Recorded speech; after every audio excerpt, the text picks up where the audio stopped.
السلام عليكم ورحمة الله وبركاته. ازيكم يا حبايب قلبي؟ عاملين ايه؟ يا رب تكونوا بخير. والنهاردة بقى هنعمل أكلة من أكلاتنا الرهيبة. هنعمل مع بعض صينية جلاش بالجبن، وهنعمل لها تشريبة هتخلي الجلاش طري ومورق كده من جوه ومقرمش ويجنن من بره. يلا نسمي الله ونشوف المقادير ونشوف عملنا ايه. معانا كوباية من الجبنة الموتزاريلا، وكوباية من الجبنة الرومي، وكوباية لبن، وجبنة فيتا، وبقدونس، وزيتون، وبيضة، وسمنة سايحة. هبدأ بقى اجيب بولة معاكم بالشكل اللي انتوا شايفينه ده، وهنزل طبعا بكل الجبن اللي عندك.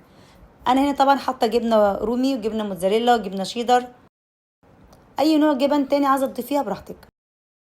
وهحط الزيتون وشويه من البقدونس المفروم. وبقى هبدأ بقى طبعا امسك كل ده بالجبنه الفيتا اللي احنا هنحطها بالشكل اللي انتوا شايفينه ده.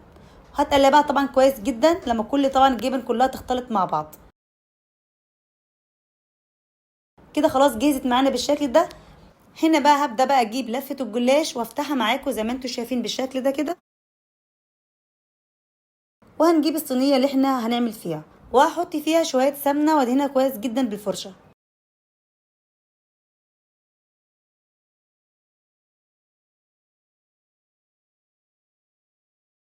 وبعد كده هبدأ بقى اخد ورقتين من الجلاش وهبدأ بقى ادهنهم سمنة، وهنفضل نعمل كده لغاية لما نوصل لنص لفة الجلاش. ورقتين وندهن سمنة. هنا بقى الجلاش لا اما تقطعيه على قد الصينية قبل ما تشتغلي فيه، لا اما تعمليه زي كده بالظبط. انا هنا هحط الورقتين من الجلاش واحطهم في الصينية، وابدأ بقى طبعا اوسطنها كويس، واتني الحرف ده وبعد كده اتني الحرف ده زي ما انت شايفة كده.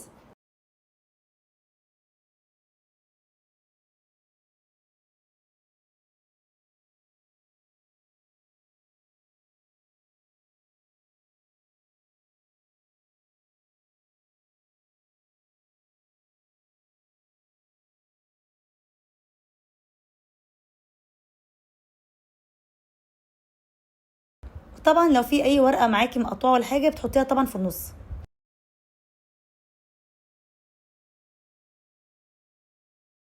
طبعا احنا بنفضل نعمل لغاية لما نوصل لنص لفة الجلاش.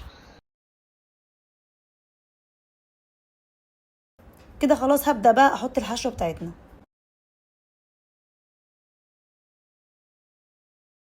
وهنبدأ طبعا نفردها كويس جدا،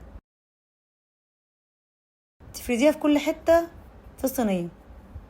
كده فردتها كويس معاكم بالشكل ده. هبدأ بقى طبعا اكمل تاني، احط لفتين من الجلاش واحط سمنة لغاية لما اخلص اللفة كلها.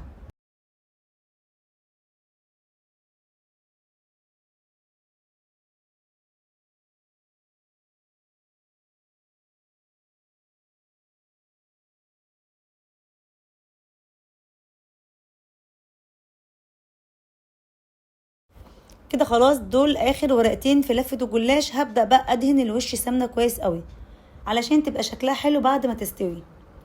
وبعد ما حطيت عليها سمنة بالشكل ده هبدأ بقى اقطعها تقطيعة طبعا اللي انت عايزاه وحباه.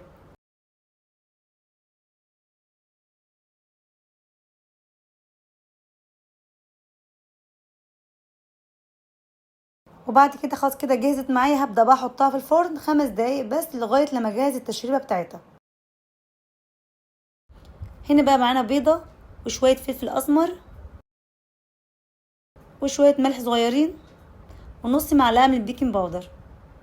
وهبدأ بقى اخلط كل ده مع بعض بالشوكة زي ما انتوا شايفين كده.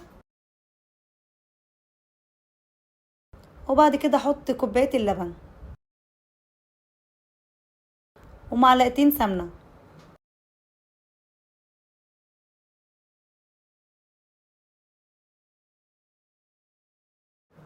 كده خلاص التشريبة معانا جاهزت. التشريبة دي هتخلي الجلاش مورق وزي الفطير كده بالظبط. هبدأ بقى اطلع الصينية بعد 5 دقايق من الفرن، وهبدأ بقى اسقيها بالتشريبة بتاعتنا دي. طبعا الجلاش وهو طالع من الفرن وهو سخن هيشرب التشريبة كلها بسرعة.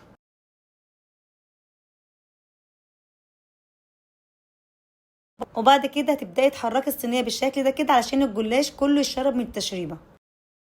وهبدأ بقى احط عليها حبة البركة وشوية سمسم. عايزة تحطي اي حاجة واحدة بس منهم، لا اما سمسم لا اما حبة البركة زي ما انت عايزة. السمسم معاكي بيديها شكل حلو قوي بعد ما تستوي، وكأنك عاملة مخبوزات في البيت.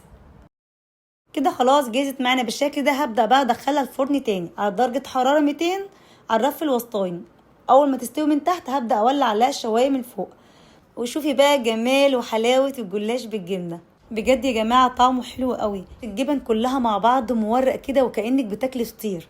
طبعا كلنا متعودين ان الجلاش باللحمة بالفراخ، لا انا بقولك جربي جلاش بالجبنة، بجد هتحبيه جدا. وكمان لو فضل معاكي لتاني يوم ممكن تحطيه في الفرن، الجبنة بتسيح وبجد بيبقى مورق وطعمه حلو قوي. وكمان تنفع معانا عشوة خفيفة كده، او ممكن تحطيها للاولاد في اللانش بوكس. بجد فظيعة، بجد جربيها واستنى رأيكم في الكومنتات. وده كان الفيديو بتاعنا النهاردة، بجد يا رب يعجبكم. وما تنسيش تعملي لي لايك وشير ومتابعة للقناة عشان يوصل كل فيديوهاتي. واشوفكم على خير الفيديو الجاي، والسلام عليكم ورحمة الله وبركاته.